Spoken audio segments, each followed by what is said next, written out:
Welcome back to the Blanket Coverage Podcast. We are excited to be live on this Sunday. We don't usually go live in the middle of NFL action, but we felt bad about not getting you an episode last week. It was a crazy week for both of us, so here we are live on rankings and bowl selection Sunday. It's the selection Sunday of college football.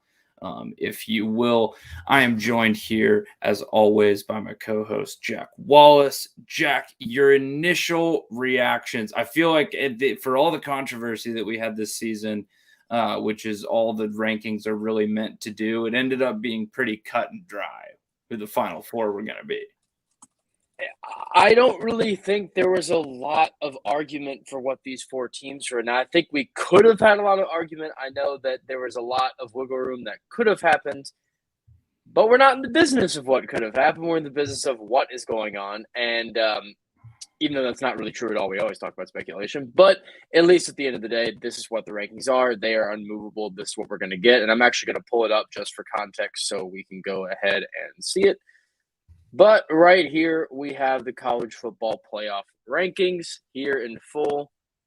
And with these rankings, you have Alabama 1, Michigan 2, Georgia 3, Cincy 4. And I think this is about perfect. Now, I had a lot of people argue with me about, what about why in the world the Cincinnati's are before, Michigan 2, and why is the other way around? And I was like, at the end of the day, there is no reason for Alabama and Georgia to play again in the next game. There's no reason for that to happen. We already know which team is better. We know which team is going to be in that spot. Let them try to beat someone else and see if it happens again. I know it may be for TV reasons, and they said, oh, it's not for TV.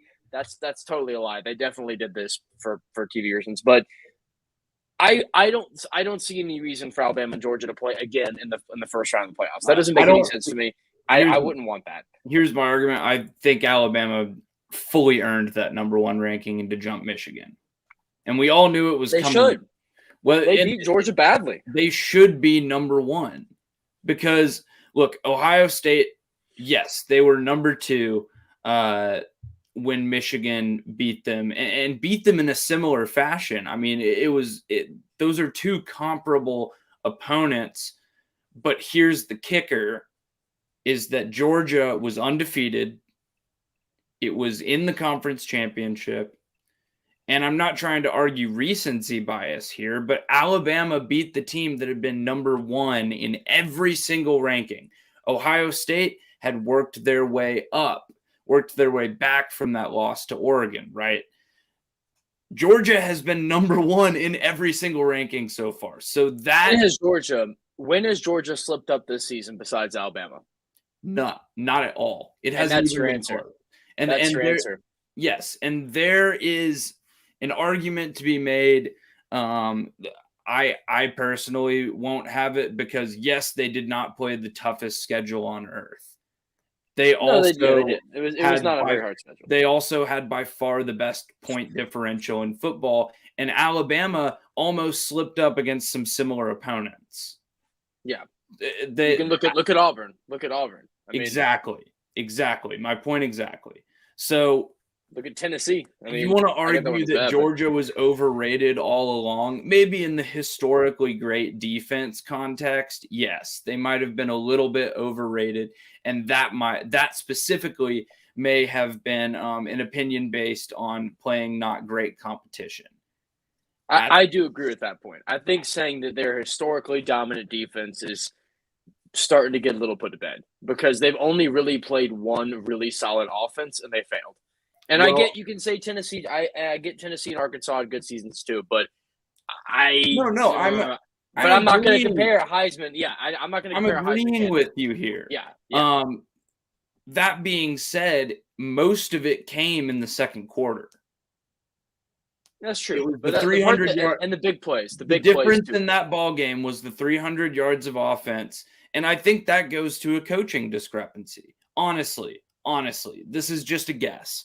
I have no, factual reporting here whatsoever.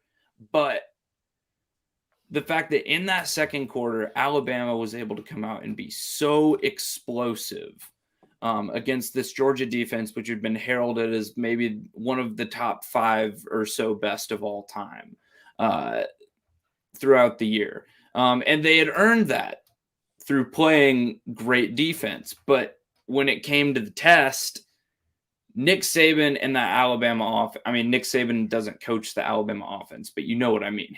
That coaching staff basically and that offense made the right adjustments at the right time. Because really in the second half, a lot of those points were garbage time points, or they were very hard to come by. They had to come by them off of explosive plays. They were not really able to move the ball effectively on Georgia in the second half. But it was the second quarter that was the difference in that game. Well, before we get too much into that, I wanted to run down the rest of what the New Year's Six Bowls are going to look like, just to sort of set the slate for you. And I actually have a nifty little graphic that I found on Twitter for this that I think will be swell to pull up. But it is right here. So this graphic right here, we got your New Year's Six Bowl games. The Peach Bowl, Michigan State against Pitt. Cotton Bowl, Alabama, Cincinnati in their opening round of the playoffs. So Cincinnati, congratulations, you finally did it. Orange Bowl, Michigan against Georgia. Then you have the Fiesta Bowl, Notre Dame versus Oklahoma State. The Rose Bowl, Ohio State up against Utah. And then the Sugar Bowl, Baylor against Ole Miss. So quite the slate coming up. We have Michigan State, third place in the Big Ten. Pitt is ACC champs. Alabama, obviously, SEC champions against American Conference champions Cincinnati. Big Ten champ Michigan against SEC runner-up Georgia. Notre Dame, independent, whatever, against Oklahoma State, Big 12 runner-up, which is an interesting pairing. Ohio State, Big Ten second-place team against Utah, Pac-12 champion. And then Sugar Bowl, Baylor, Big 12 champs up against Ole Miss, which is your SEC, I guess, then third-place team here. So what are your thoughts on at least these teams here? If you talked about Alabama, Cincinnati, Michigan, Georgia as being locked in, that's not much of a debate. But then when you look here, what are your thoughts more on these matchups? If you look at the rest of them and where these teams are, because it's 5 through 12, the rest of those ranked teams happen. So everyone 13 and below in the rankings did not get to a New Year's Six Bowl, which actually wasn't the case last year. There were some numbers and rankings mixed around because you had, Oregon, Iowa State. There were some weird ones. So this year it is just straight up the top 12 teams in the country all got the New Year's Six Bowl. So on that level, I think it's fair. But do you think these are still the top 12 teams in the country and right matchups? Give me what your thoughts are here. I think Oklahoma State is probably the buffer here. That's probably the one that is going to get a little bit less love than a lot of other teams would. Specifically, I'm talking about, there was a case to be made for BYU. They weren't going to put Oklahoma in this, obviously, after Lincoln Riley's left. But I think there are some arguments to be made about Oklahoma State as a really especially after the way that the committee all year has viewed the Big 12 and disrespected the Big 12 is really and for good reason. The Big 12 was down this year. But for the way that the committee so far had ranked the Big 12, I thought I was going to see a little bit further drop from Oklahoma State, quite honestly, but they did make that game competitive. And they were inches from this being more of a conversation of Oklahoma State versus Cincinnati, which, however, do you believe that Baylor's a top 7 team? Not really, but they're the Big 12 champion. They won the Big 12. They are Big 12 champions, but to me, they won the Big 12. They beat Oklahoma and Oklahoma State. I don't know what else. 2021. They're not. I don't think they're one of the 10 best teams in the country, but I think. Do you think head to head, Ole Miss, Oklahoma State? We'll move that. Say Ole Miss, Michigan State, Utah, Pittsburgh. Those 4 teams. If Baylor goes up against those 4 teams, I don't even know if they win 3 of those games. I don't think they do. I think Pittsburgh I think they could beat Pittsburgh. I honestly they think they're a better could. team than Pittsburgh. I think they could, but I wouldn't. They're I would. in my opinion, they have the coaching advantage. They have a little bit of a talent advantage in that. They definitely don't have the quarterback advantage. But this isn't Alabama, Georgia. We're talking about Baylor and No, Pitt. I know. And I get we're talking hypothetical, but it's just interesting to me to see a team that high when I'm sort of like, I mean, I guess the Ole Miss game is an interesting matchup. I mean, I'm excited to see an offense that good go up against Baylor with a solid defense. So it is an interesting matchup. I'm happy we're getting that. I guess looking at it more, I think Michigan State, I kind of ignored them when I read through it the first time. Michigan State's probably the spottiest selection in this entire community. I think there's a really good argument to be made that BYU should be in this, quite honestly. I think that's a good argument too, because obviously Michigan State should be here over Iowa. I don't think that's really an argument, and then Oregon played themselves out. I mean, we'll get to the Pac-12 championship later, but wow, they played themselves out. So Oregon does not deserve a spot either. But yeah, again, I can see BYU being frustrated here, but it's also BYU, meaning being an independent team that's not named Notre Dame.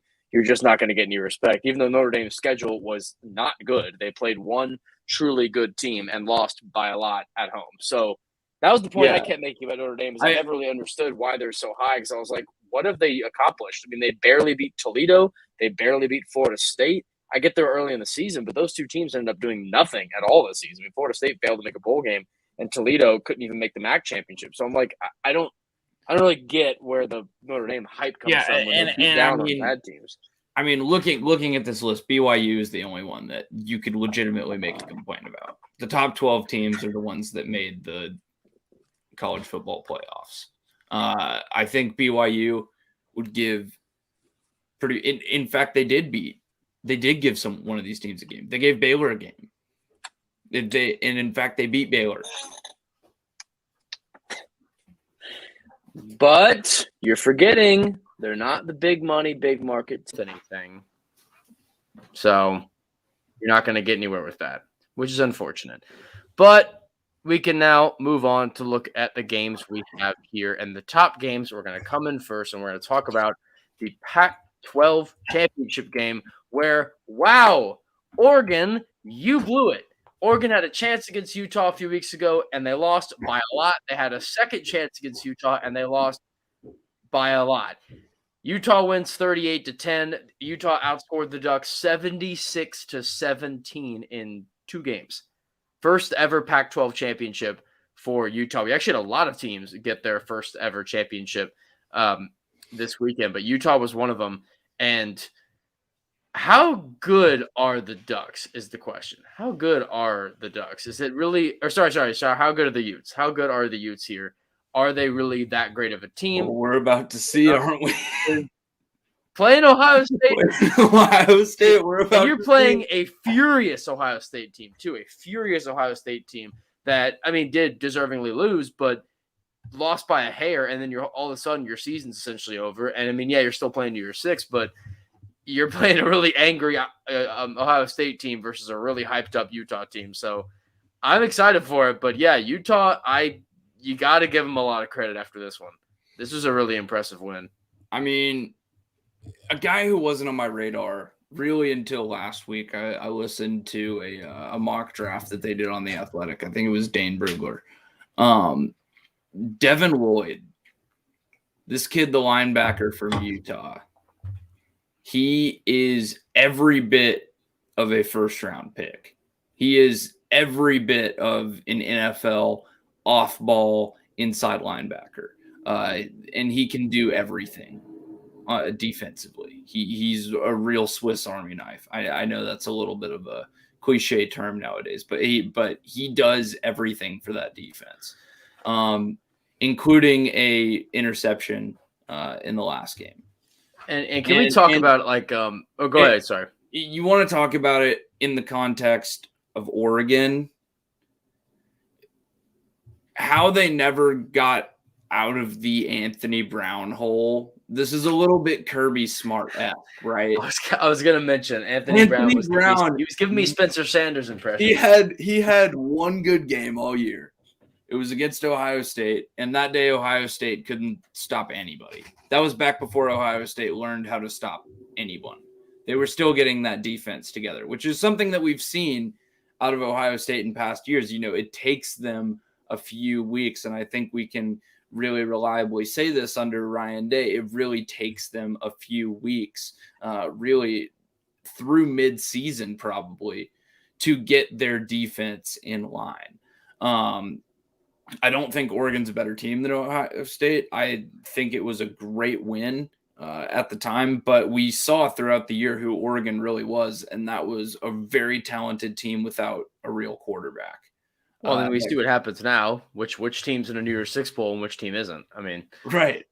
And I mean, Cameron Rising's not that much better. It's not like either of these teams are like Mike Leach, Air Raid, Graham Harrell, 2009. But like, you got to get better than 13 completions for 147 out of your starter and 2 interceptions. It's not like either of these teams are that great. We're about to find out how good Utah is. But yeah, it's been a quarterback issue for Oregon, and it's not going to get any better until they start bringing some of these Justin Herbert type kids in. That's why Oregon was so good when Justin Herbert was there, because Justin Herbert was really, really good. Yeah. Playing in the Pac-12 like that with a great quarterback obviously gets you far. Next up, we can go into what is probably going to be our rant portion of the day, because I know I got this through text, but sadly not on air. But hey, that's what this is for. And it's the SEC Championship Game, one of the most exciting and look forward to games of the season. It was Georgia-Alabama meet once again. And for the 4th time in a row, Kirby Smart cannot beat Nick Saban. It is in his blood. He can't do it. He's incapable of doing it.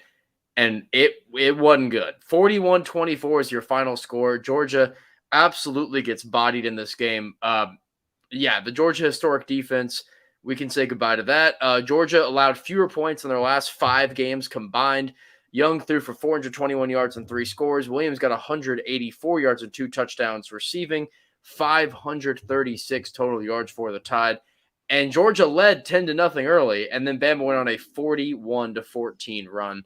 Simply ridiculous. Alabama shows up big in big games, which they tend to do, and they're back here again. And yes, the loss for Georgia isn't a huge deal because you still make the playoffs, so it could be worse. But you don't get to play Cincinnati first round. You get to play Michigan, and that's obviously a much harder test. So, yeah, for the Dogs, this is pretty bad. Saban continues to own Kirby Smart and does whatever he wants in these games. Congratulations, Alabama. You are once again SEC champions. But Noah, give me your thoughts on the reason why Georgia absolutely got shellacked in this game. No, look, I've had a little bit of time to, calm down, develop a reasonable opinion. You don't need to be reasonable or calm on this podcast. And my reasonable opinion is that there was a glaring discrepancy between these two teams. We're very similarly talented. They recruit mostly the same players. These players at one point had the opportunity to choose, because they are the best talent available, between Georgia and Alabama. They chose their respective sides. One player in particular, and it came down to 2 guys in particular. Came down to this young guy. Who has ever heard of young people succeeding in college football? Certainly not Kirby Smart. Young guy who was surrounded by similarly talented offense and put up 421 yards on 9.6 yards per attempt. His adjusted yards per attempt were a first down every time he threw the football. He threw for 3 touchdowns. And on the other side, you have Stetson Bennett, the 4th, a walk-on and future tax attorney in Athens, Georgia. Future tax attorney. Who threw for 340 yards. But his adjusted yards per attempt, 4 yards lower than Bryce Young. And not to mention throwing a pick 6 at the most crucial junction in the entire game. Down 2 touchdowns, your defense just got to stop. You've got to respond. You got to keep this game within shouting distance. You got to give your defense a chance. And then what do you do? Not even give your defense a chance. You just let them score before you can even give the ball back. Kirby Smart, obviously, I don't want to say he's an idiot. But when it comes to quarterbacks, he might be an idiot. Remember when they had Justin Fields just sitting on the bench? Justin Fields walked in the door. He took one look at Justin Fields and then saw Jake Fromm throwing for 3 yards on every play and just managing the absolute hell out of that game. He said, "I can't believe Jake no Fromm. Thanks. I'm good. You can go get nominated for a Heisman at Ohio State. We'll stick with our guy Jake Fromm throwing for 201 touchdown behind our O-line." There's not much to say about this game other than the fact that I think if JT Daniels would have entered the ball game, Georgia may have had a little bit more of a chance because Alabama was really, really content to just let them throw the ball, 10, 15 yards, intermediate to short game, throw the ball out to their running backs, throw to the tight end. But the Georgia receivers were not really able to get that much separation. And when you are not able to get that much separation, you need a guy like Bryce Young, who's going to win the Heisman this year. You don't need a guy like Stetson Bennett, who is not the guy that's going to fire it into tight windows. When the windows get tighter, when the talent gets better, and Alabama was the more tested team this year, no doubt. No doubt they were the more tested team. They knew how to win big, close games, whereas Georgia blew everyone out because they were playing inferior competition for the most part. Not taking away, again, from anything that Georgia did in the regular season. But, yeah, you've got to have the guy who can fire it into a tight window on third down between two defenders where only your guy can get it. Stetson Bennett is not that guy. Bryce Young, despite what the completion percentage might tell you from this game, they had a very similar completion percentage, but if you watched both of them play, they had very different ball games. And that was the difference, was the quality of quarterbacking, which Georgia hadn't seen anything like it all year. I mean, Hendon Hooker's a good quarterback. He is not Bryce Young. He's not the Heisman winner. I would have loved to see Georgia Ole Miss this year. I really would have loved to see how that would have played out. That would have been very interesting. I think Ole Miss would have given them a run for their money as far as their defense is concerned. I don't think they would have won, but they would have scored. They would have scored at least 20 points on them. It would have been this type of game. It would have been a game where Ole Miss was able to move the ball, albeit not efficiently. But they could do something. Yeah, that was what the game came down to. Alabama was able to move the ball with high efficiency and get explosive plays out of it. Georgia was not able to move the ball with any sort of consistent efficiency and was not able to get points out of it. And if you want to boil it down to one sort of statement, I think that's it.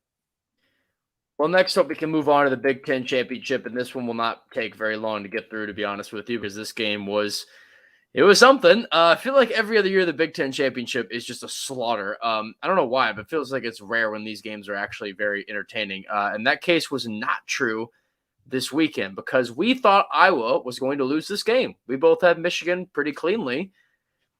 And it turns out that was true. The final score was 42-3. It's the reason why I'm laughing here because it's embarrassing to show up and lose 42-3, especially when you're a 10-2 team. We know Iowa's not obviously terrible; they're 10-2, but they played like they were terrible. I mean, I don't mean if you want to talk about a beatdown, Northern Illinois scored 10 points on Michigan. Western Michigan scored 14 points on Michigan. Washington scored 10 points on Michigan.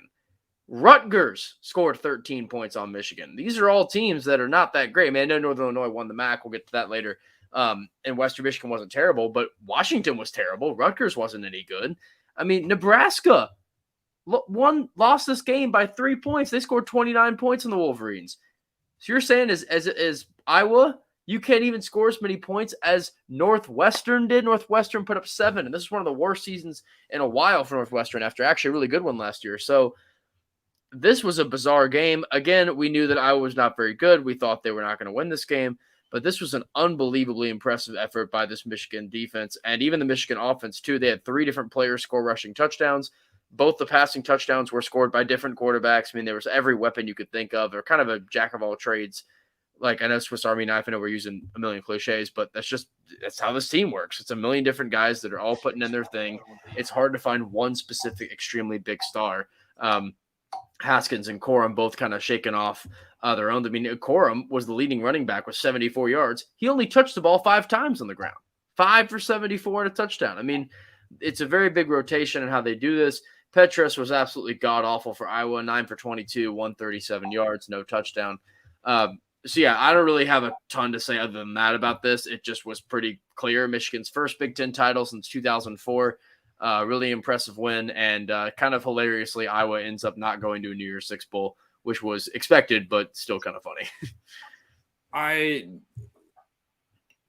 So for some reason, I watched the first half of Wake Pitt, and then I really tuned into the second half of Michigan, Iowa, which was just an absolute beatdown. But we were talking about, the quarterbacks that can move the ball down the field, right? Really push the ball efficiently down the field. Spencer Petras was not able to do that for Iowa. And he got benched because of it, because Kirk Ferentz was like, we got to do something else here.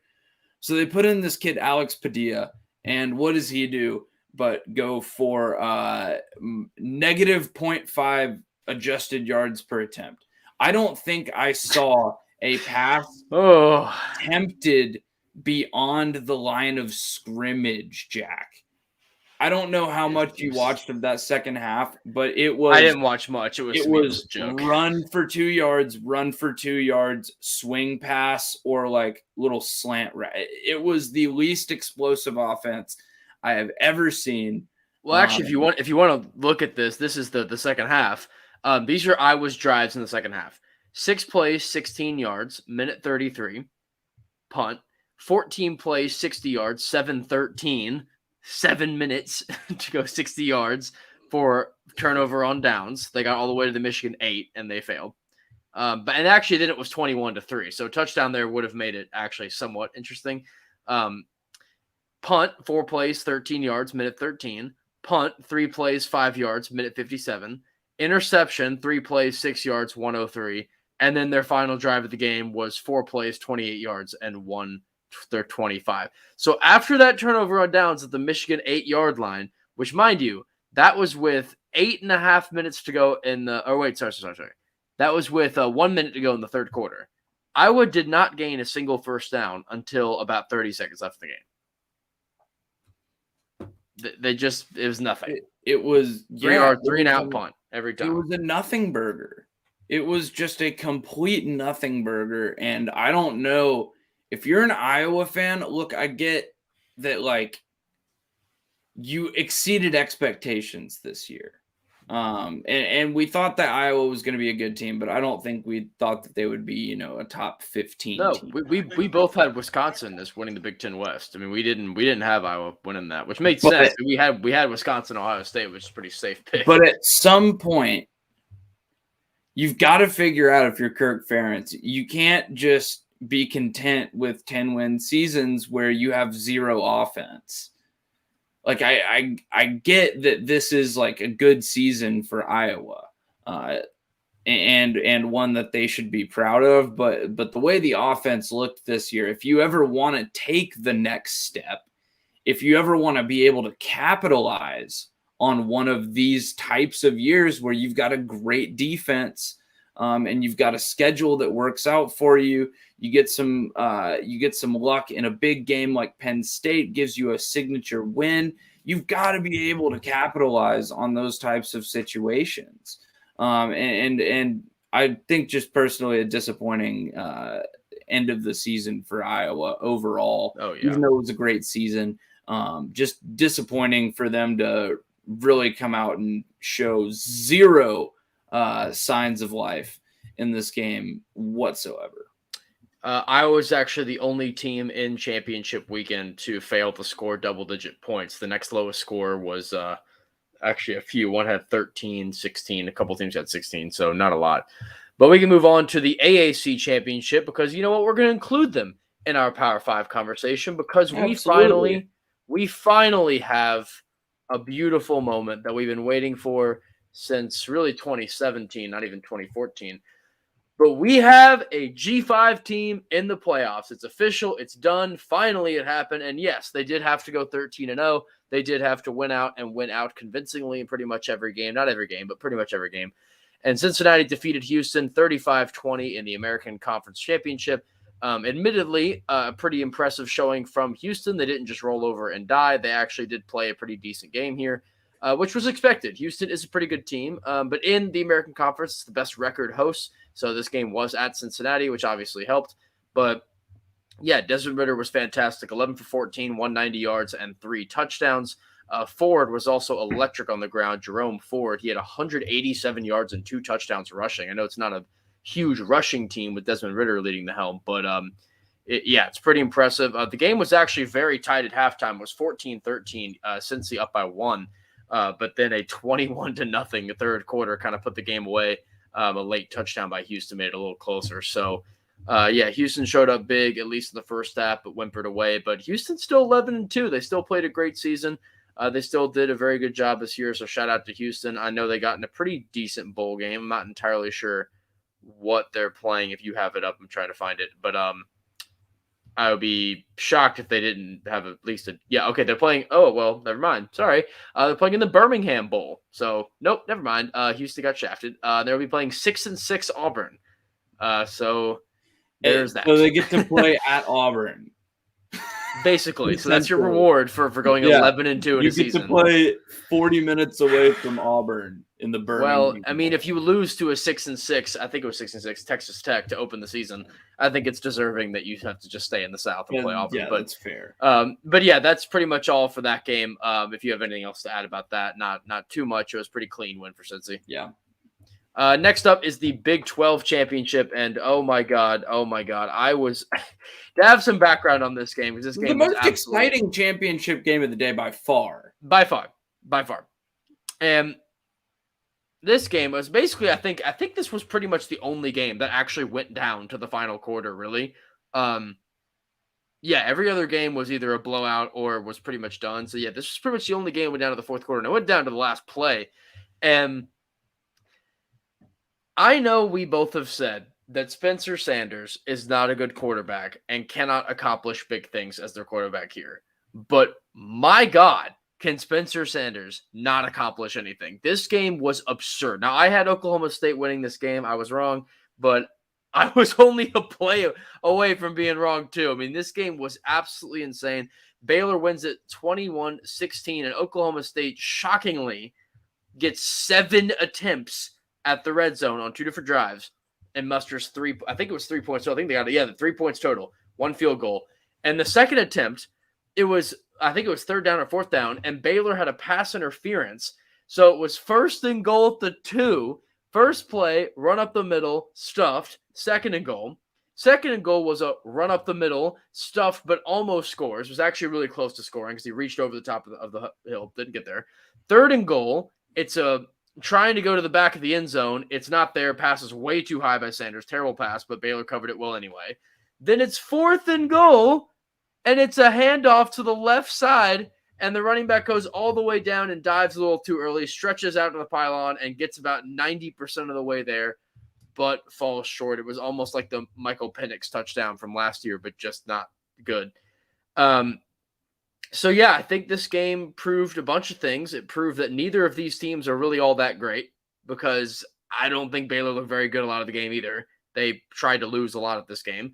It proved Oklahoma State does not deserve their top 5 spot by any stretch of the means. And this game was insane. This game was absolutely wild. It was the most exciting game of the day, but it was also one of the most like, what in the world are they doing games of the day. Oklahoma State had 4 turnovers, all of which were Sanders' interceptions, which, I mean, dear God. Oklahoma State, if you played this game again 10 times, Oklahoma State wins the majority of the times they play. Spencer Sanders was absolutely terrible. If he played a half competent game, Oklahoma State would have won. This was absurd. Congrats to Baylor for winning. Obviously, we both personally don't want Baylor to win, but I will give them congrats for winning this game. They still had a very good season. Not even going to lie, I bet on Baylor yesterday. First thing in the morning. I said they are not – Oklahoma State should not be favored by 7 over Baylor. Well, that was ridiculous. But yeah, if you look over the I'm actually going to share the screen of this to show how insanely close this was, because this was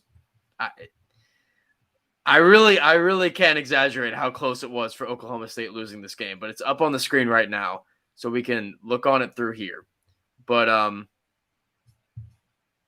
so here's the 4th down conversion. I guess it's not going to load for me.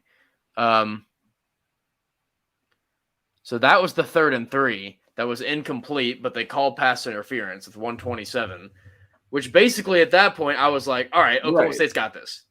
Because before that would have been 4th and 3. That would have been obviously really hard. Almost caught it anyway.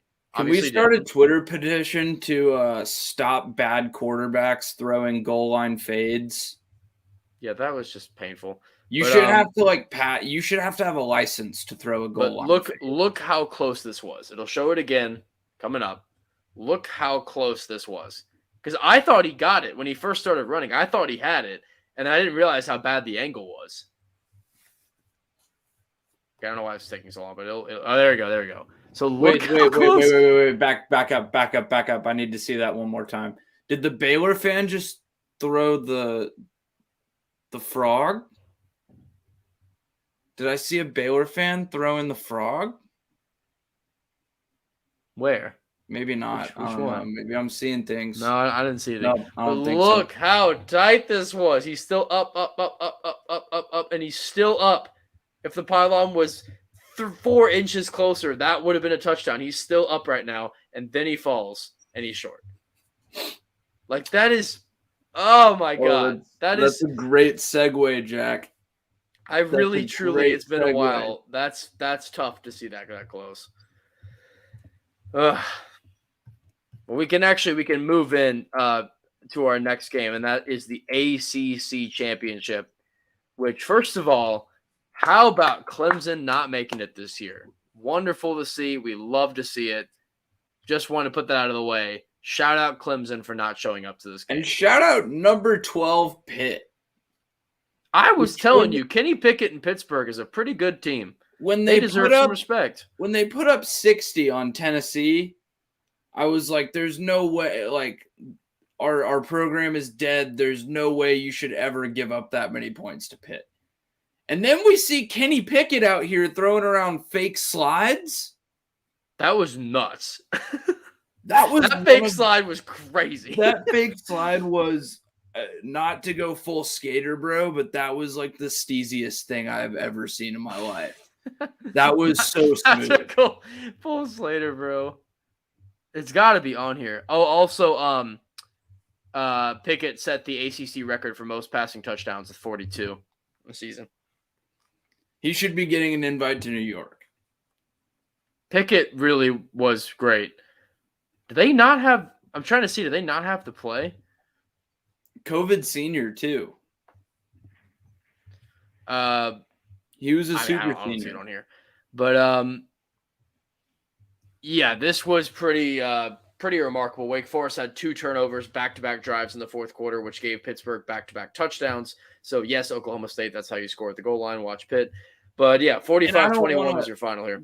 I don't want to pile on the school nerd, after they've just won, like, state in something. But, after school nerd had a great season. But they kind of put Wake back in their place.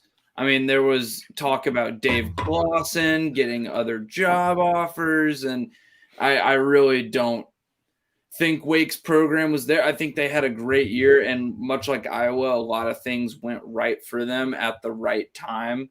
But ultimately, how they ended up at the end of the year was kind of what we thought Wake was all along, I think. Well, yeah, no, I do agree with that. I think it's very interesting to see how these teams are sort of phasing out. And again, I told you too that one of the most interesting things about both these teams is that I was able to see both. I saw both these teams and they played Syracuse. I got to photograph both these teams, both Sam Hartman and Kenny Pickett, and yeah, Wake Forest really struggled against Syracuse, and they ended up winning in overtime. But it was a really tight, close game. Pittsburgh had absolutely no trouble at all. And I get, again, Syracuse being a 5-7 team, it's not like the greatest bar for effort to see which team is better. But at least being able to watch these teams live, I did pretty confidently pick Pittsburgh in this game, and we ended up being right. If you want to talk about a wild stat here, if I'm not mistaken, I'm actually going to look back and look at the history of the ACC Championship Game because I need to make sure I actually have the statistic right. But oh wow, actually that's not true. But the last time that an ACC Coastal team had won the championship for the ACC, 2010, Virginia Tech. Yeah, you had another Florida Tech State in there. Well, because I forgot they won 2010 because 2009 Georgia Tech beat Clemson, which was vacated, but I don't care. It counts in my book, so that game's going to stay there. And then that was C.J. Spiller of Clemson winning the MVP of that game, and then Tyrod Taylor with Virginia Tech winning the next season. Then looking further, it was then Clemson, FSU, Clemson. And then it was Clemson again last year, which was technically without divisions. So that one was just sort of Clemson wins, hooray. Oh, how many years has it been since someone not named OU won the Big 12? Was it 2013? I think it's 2013. Yeah, it would have had to be in. Oh no, I know I'm stupid. 2014 was TCU and Baylor split. It was one of those Baylor TCU years, but they probably won it in 2015. If I had to guess. Yeah, the 2012 Big 12 championship was, well, they didn't have one, but it was Baylor TCU, and then 2015 was in the beginning of the Oklahoma reign. And then 2016 was OU. 2017 was actually. It was only 6 straight for Oklahoma. Yeah, so boo-hoo that you're not here now. We're cry about it. But we should probably move on. I know you want to highlight some of these other games. So if we want to read through those real quick, we do want to get to the Agony Olympics. Yes, I'll do these games. We want to talk about all of the things that sucked this past week. Yes, I will go through these games real quick. MAC Championship, Northern Illinois, former conquerors of Georgia Tech and Atlanta. Sadly, they actually win the MAC title over Kent State. Kent State went 7-5. Taylor Heineke just threw a terrible interception. Sorry to interrupt. That was bad. That was good. I know double coverage. That's good. So Kent State was absolutely useless this year, yet they somehow made the MAC championship. The Huskies win their 6th MAC title in the last 11 years, and their first is 2018. Mind you, Northern Illinois went 0-6 last year. They were horrible last season, yet they turned around and win the MAC. So congrats to them. Next up, we have the Sun Belt Championship, which was would have been really fun last season, but was canceled. It was Louisiana, Coastal Carolina. But this year, Louisiana felt like they wanted to earn theirs outright, and oh boy, they did. 24-16, Raging Cajuns win the Sun Belt, finished 12-1. I have no idea why I picked Appalachian State in this game. I totally forgot that Louisiana was a much better team. That was a big goof by me. Shout out to Appalachian State was actually favored in this game. I still would have picked Louisiana. I should have. I think the reason Louisiana was an underdog in the first place was because Billy Napier left for Florida, but I don't think he took much of his staff with him. They were the better team. His OC is going to be the coach there now. So, They stayed the course, even though Billy Napier wasn't there. The team was there. They were the better team in that game. Yeah, and no, they're better. I bet on them for a reason. There you go. Next up, we have the Mountain West Championship, which is honestly probably one of the most surprising results of this weekend. San Diego State gets absolutely punished in this game. They lost 46-13. And I'm just saying, like, I don't think Oregon losing was that shocking. Obviously, Michigan was favored to win. Bama winning wasn't crazy. But it's pretty wild to see San Diego State, who had a really good season, get absolutely shellacked by Utah State that nobody really gave a chance in this game. So got to give the Aggies some credit here for really coming out and winning a really impressive game. So, yeah, good for you there. Absolutely. And lastly, we have the Conference USA Championship, which was actually ironically the first championship played out of all these we've talked about today. And UTSA wins it. Their magical season continues. I know, of course, they don't go undefeated, but they do end up winning this game 49-41 to beat Western Kentucky. They actually beat the Hilltoppers back in early October. So they got to beat them again here, which I know we talk about. It's really hard to beat a team twice in a season. Well, Utah did it and UTSA did it. So kind of interesting to see it happen multiple times. But yes, congratulations to the Conference USA champs, UTSA, for pulling out a big win. And next up and last up, we have the Agony Olympics, which is always so much fun to cover. We love talking about it. We love diving into it.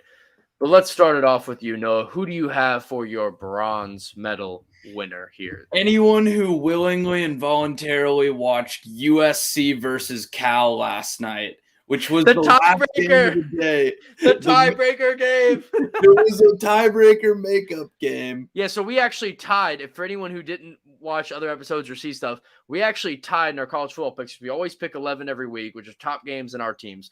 82-50. We both went. Tied whole season. We picked a lot of games differently. It wasn't on purpose. We don't want to be tied.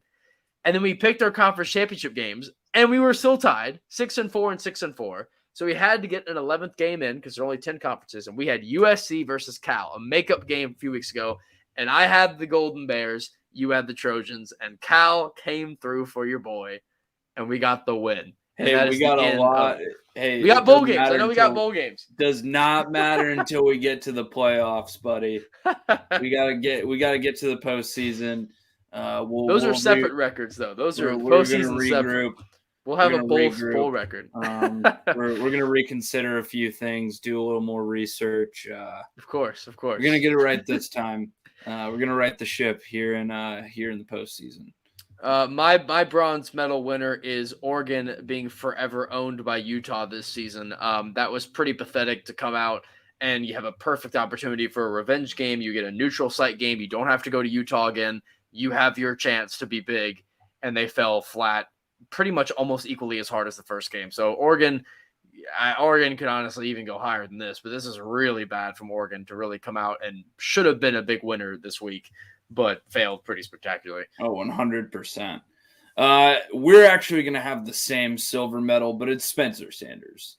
I mean, we've been saying this is he's so bad. If you watch or listen to this podcast, you know that we are Big 12 people. We have been deeply involved and paying attention to the Big 12 for the past 5 years.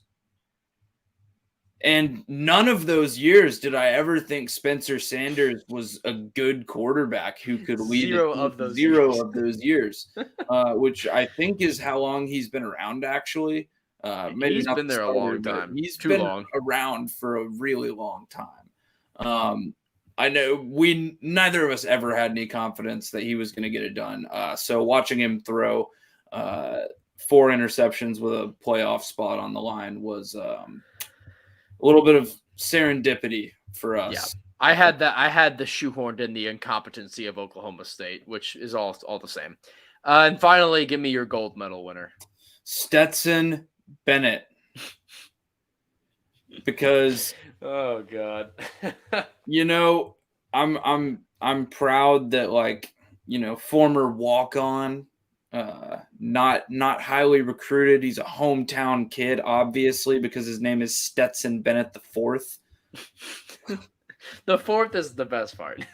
But Oh God. I can't wait to go to Stetson Bennett's franchises of one of his 12 Zaxby's franchises all across the South in about 10 years after he gets done trying to make a comeback as a backup in the XFL. Doesn't work out for him. Opens up 5 new Zaxby's within the greater Atlanta and area, and expanding to some more rural areas of Georgia. Stetson Bennett just when you turn on a team that has killed everyone all season long, you don't expect to see what you saw from Stetson Bennett the other night. It was that's sad. Fair to say. I mean, also great, but sad. Yeah, pretty sad performance. Great for you. Yes. Personally, I was having a field day, but my other loser here goes along with yours as well. Isn't exactly the same. Mine is just Kirby Smart against Alabama. Ever since he left there, he cannot beat them. I know I've hammered that a lot, but it is really funny how many times he's lost to Alabama when basically every time he's played them has had a major thing at stake. I mean, we know one of those games is regular season, but this game, we obviously talked about the 2018 championship. He's never done it. It's the only thing standing between Kirby Smart and likely multiple national championships, definitely multiple shots at a national championship, and at least already had one national championship. That was the third part of that. Explanation. The 2018, definitely a shot at a national championship. Alabama has stood between them and like multiple shots at a national championship, considering the SEC championship every year. And now once again, I mean, Alabama's got a game against Cincinnati. I know we're going to break that one down. I don't think anyone's going to pick the Bearcats here, except for some brave souls. I don't think it's a 100% lock, though. I mean, I wouldn't pick Cincinnati, but like, I don't want to act like it's like a nothing easy game. That's not what I'm saying. I'm not saying it's out of the realm of possibility, but God, I mean, I'm not gonna pick. Are you gonna pick Cincinnati? Well, no. No. No, you're not. No. And then I mean, I'm not like I like to be bold, but I'm also not like high.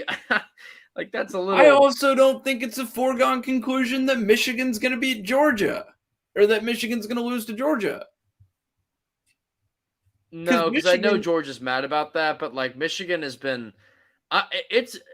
I really didn't believe in Michigan being legit for a very long time. Well, because again, when your schedule starts out of Western Michigan, Washington, Northern Illinois, Rutgers, and then even Wisconsin, which we never really believed in, Nebraska, Northwest. I mean, and then you lose to Michigan State. I mean, all those games really tell you like, yeah, you're a good team, but you're not a great team. And then you have Indiana, I agree, but not a good Penn State team, but then you won these last 2 games that you had to win. I mean, they had to win. The type of team that can take Georgia down to the wire because of their defense. And we saw what they did to CJ Stroud. When CJ Stroud was rushed, and CJ Stroud was probably the Heisman favorite before last week's round of games after that Michigan State game. He's a lot better than Stetson Bennett. Exactly. So he's better. If Georgia's protection looks anything like it did yesterday against Will Anderson, that's going to be a struggle to move the ball, and it's going to end up being a lower scoring game, which I think Michigan can win. And Michigan has a million tools they can use on that offense too. And we talk about that today too. They have a million tools. I meant to mention this about Michigan earlier, just looking ahead to that game. This is the last thing I'll say. Michigan, there's a common sentiment in football now that you have to throw the ball all the time. It's the Kansas City Chiefs phenomenon, that you have to throw the ball all the time in order to be the most efficient offense possible. That's true to a certain extent. You have to throw the ball efficiently. But if you can run the ball for 200 yards on a team, if you can run the ball for 150 yards on the team, if you can get creative in the run game, find creative ways to block, this is the other side of football that's coming in. And it's really come in the last 2 years with Kyle Shanahan's 49ers, with Derrick Henry and the Tennessee Titans, with the Baltimore Ravens utilizing Lamar Jackson in that run game. It's coming into effect with Jonathan Taylor.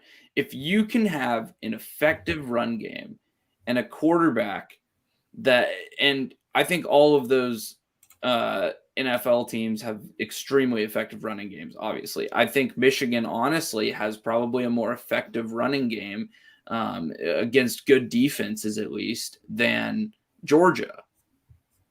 So there's a new phenomenon happening in football that Michigan is taking full advantage of. And I don't think it's a coincidence that John Harbaugh and Jim Harbaugh coach two of the best running teams in their respective leagues.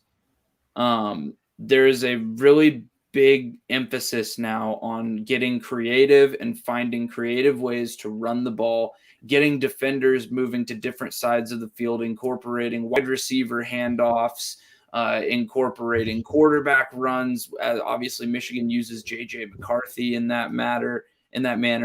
I think it's a really interesting phenomenon to watch in college football, and yet, much like the NFL last year, you saw all these teams having so much efficiency running the ball, and in San Francisco as well. You saw so many teams having efficiency running the ball. But who ended up on top? The Kansas City Chiefs and the Tampa Bay Buccaneers, who aired it out. And who's up on top right now? Alabama. And they're good on the ground. Brian Robinson is a great running back. But they air it out. They are not afraid to throw the ball, and they do it better than anyone in the country, not named Ohio State. So I think that is the thing to watch in the playoffs, is all of these teams run fairly balanced offenses. Michigan's a little bit more run-heavy. Georgia's a little bit more run-heavy. Alabama's a little more pass-happy. And Cincinnati is a great balanced offense. I think that is really the thing to watch in the playoffs, is these different brands and styles of offense and how they match up against these defenses. I think it's going to be very interesting. I haven't been this excited for the college football playoff in years. Even though my prediction was correct about getting 2 SEC teams in, it's nice to have a little bit of new blood. It is. I'm excited for that too. We'll have a lot of fun with it. Absolutely. Thank you so much for tuning in to the Blanket Coverage Podcast. Make sure you check us out this week. We're going to have a big bowl preview, as we always do. It's our bowl preview extravaganza, and it is always a ton of fun. I think we're going to try to get some guests for that as well. Do it big, do it right. And then we are going to be transitioning into more of an NFL podcast on a daily basis, at least. I know we've been slacking on the NFL, but we will have a big NFL catch-up session. Where are we? How can we follow going into the playoffs? But once again, thank you so much for listening. I'm Noah Parker. And I'm Jack Wallace. Peace out, y'all.